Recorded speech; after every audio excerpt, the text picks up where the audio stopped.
Like Mike, complete analysis and breakdown. Like Mike is a 2002 American sports comedy film directed by John Schultz. It features an orphan who discovers magical sneakers that bestow him with extraordinary basketball skills. This raises questions about the source of the shoe's power. In today's analysis, we'll delve deep into this mystery and provide a thorough breakdown of the film's impact. Stepping into the shoes of a young orphan named Calvin Cambridge, the film takes us on a magical journey where dreams leap into reality. The team's coach, played by Robert Forster, is initially skeptical of Calvin's abilities. However, as the story progresses, he becomes a father figure to Calvin, guiding and supporting him. The bond they form is one of the emotional pillars of the film, showcasing growth and mutual respect. Another central character is Tracy Reynolds, Calvin's idol and initially reluctant roommate. Played by Morris Chestnut, Tracy's character starts as a self-centered star player but evolves into a protective brother figure for Calvin. The film also features characters like the opportunistic orphanage director Biddleman and the kind-hearted orphanage worker Sister Teresa. Biddleman's greed contrasts sharply with Sister Teresa's compassion, highlighting the different paths people choose in life. At its core, the movie is a celebration of hope and the belief that anything is possible. It taps into the universal dream of children and adults alike to find their place in the world and make a mark. The theme of family runs deep in the movie, showing the importance of belonging and the various forms that the family can take. Another significant theme is the triumph over adversity. Calvin's journey from the orphanage to the NBA is fraught with challenges, but his resilience and determination shine through. In terms of visuals, Like Mike does not rely heavily on special effects, but rather on the dynamic energy of basketball games. The cinematography captures the excitement and tension of the sport, with close-ups of the action and wide shots that encompass the grandeur of the stadiums. The set design shows the difference between Calvin's humble beginnings and the glamorous world of professional basketball, emphasizing his extraordinary leap from one life to another. The film's visual storytelling is straightforward yet effective, allowing us to focus on the characters and their development. The upbeat and energetic tracks show the film's lively spirit, especially during basketball scenes where the rhythm of the music matches the on-court action.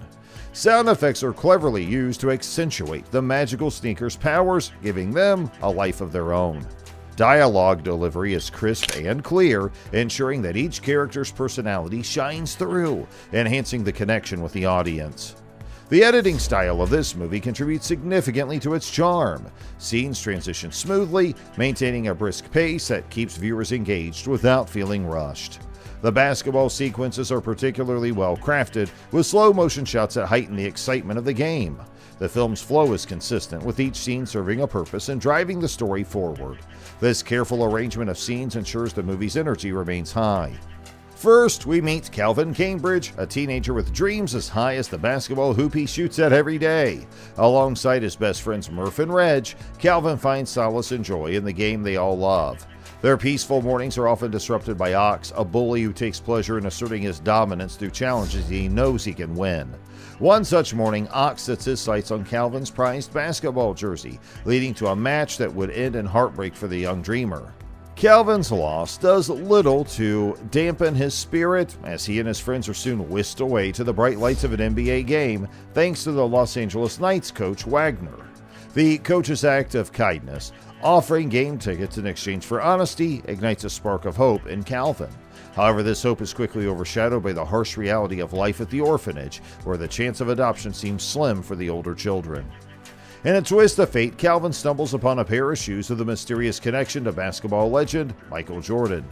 These shoes become the envy of Ox, leading to a reckless act that sees them dangling from a power cable.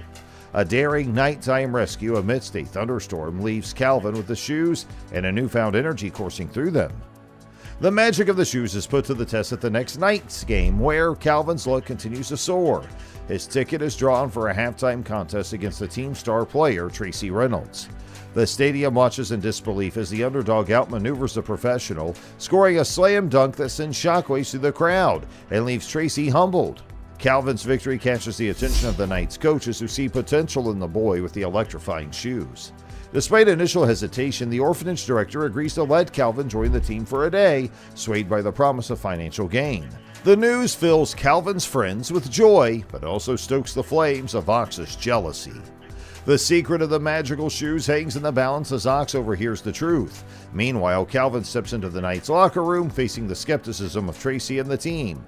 Given a jersey and new shoes by the Knights, Calvin is thrust into the limelight, his presence a mere publicity stunt. Yet, his popularity soars, filling the arena with eager fans. As the Knights struggle in a crucial game, Calvin's plea to play is granted by his skeptical coach. Nervous and out of his element without his lucky shoes, Calvin calls a timeout. He dashes to the locker room and emerges transformed, his confidence restored by the familiar footwear. His remarkable performance turns the tide, leading to a stunning victory and a contract to play for the remainder of the tournament. Back at the orphanage, the director Biddleman confronts Calvin, revealing his selfish motives. He warns the boy of the opportunistic adults who now swarm around him, their intentions clouded by his newfound wealth. On a team flight, Calvin's paired with his idol Tracy, but the star player is less than thrilled. A curfew-breaking escapade by Tracy leads to a trash hotel room and a sick Calvin, their antics jeopardizing Tracy's career. Calvin's innocent slip to the coach about their late night results in a stern warning for Tracy. Despite this, Calvin's magic on the court continues, his skills leading the Knights to victory after victory. His success brings wealth, which he generously shares with his orphanage family. Yet, envy lurks in the shadows.